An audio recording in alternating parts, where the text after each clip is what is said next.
Baik, bismillahirrahmanirrahim. Assalamualaikum warahmatullahi wabarakatuh. Waalaikumsalam warahmatullahi wabarakatuh. Puji syukur kita panjatkan atas kehadirat Tuhan Yang Maha Esa, atas limpahan rahmat dan karunia-Nya sehingga kita masih diberikan kesehatan dan masih diberikan kesempatan guna melaksanakan proses pembelajaran kita pada hari ini.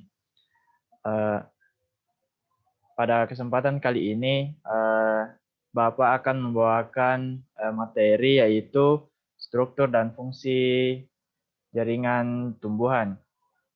Nah,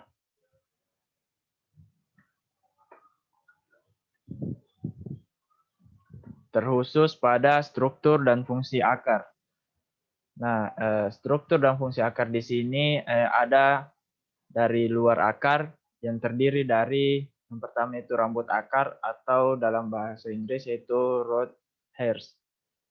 Nah, fungsi dari rambut akar ini yaitu untuk memperluas daerah absorpsi mineral dan di dalam tanah. Kemudian yang kedua yaitu tudung akar atau kaliptra, yaitu berfungsi untuk melindungi ujung akar yang bersifat sangat lunak dan mudah rusak. Kemudian ini merupakan gambar dari akar, bisa diperhatikan secara seksama, terdiri dari rambut akar, kemudian epidermis, korteks, meristem akar, floem, dan xilem. Nah, tadi itu adalah struktur dari luar akar. Kemudian kita berpindah ke struktur dalam akar.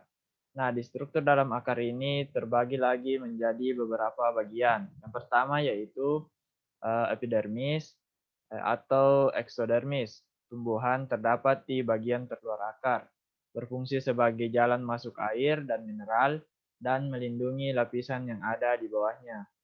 Kemudian korteks terletak di daerah sebelah dalam epidermis, berfungsi sebagai tempat menyimpan cadangan makanan. Kemudian yang ketiga itu endodermis, terletak di lapisan sebelah dalam korteks dan di luar silinder pusat, berfungsi mengatur masuknya air dan garam mineral dari korteks ke silinder pusat.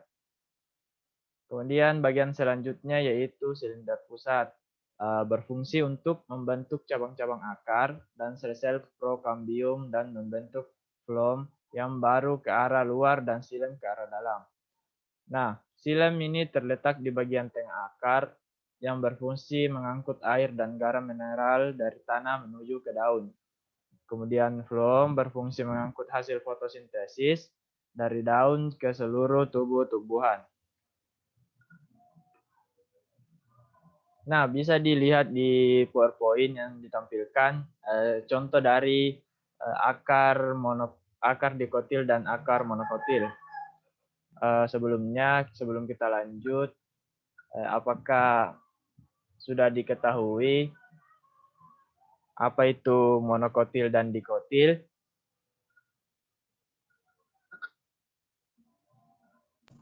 Belum, Pak. Ya, saya jelaskannya. Monokotil itu jika tumbuhan itu berkeping satu bijinya, kemudian dikotil itu jika tumbuhan itu berkeping dua bijinya. Nah, contoh tumbuhannya itu pada monokotil seperti kalau dari akarnya itu biasanya berakar serabut, kemudian dari tumbuhan dikotil biasanya berakar tunggang. Salah satu contohnya yaitu tumbuhan mangga dan monokotil yaitu tumbuhan jagung. Dan selanjutnya yaitu fungsi akar. Fungsi akar di sini ada beberapa. Yang pertama yaitu untuk menyerap air dan mineral atau zat-zat hara dari tanah. Kemudian yang kedua yaitu menunjang dan memperkokoh berdirinya tumbuhan. Kemudian yang ketiga, pada beberapa jenis tumbuhan akar berperan sebagai alat respirasi. Kemudian pada tumbuhan tertentu, akar juga berperan sebagai tempat penyimpanan makanan atau sebagai alat perkembangbiakan vegetatif. Kemudian yang terakhir itu akar sebagai alat pernapasan pada tumbuhan.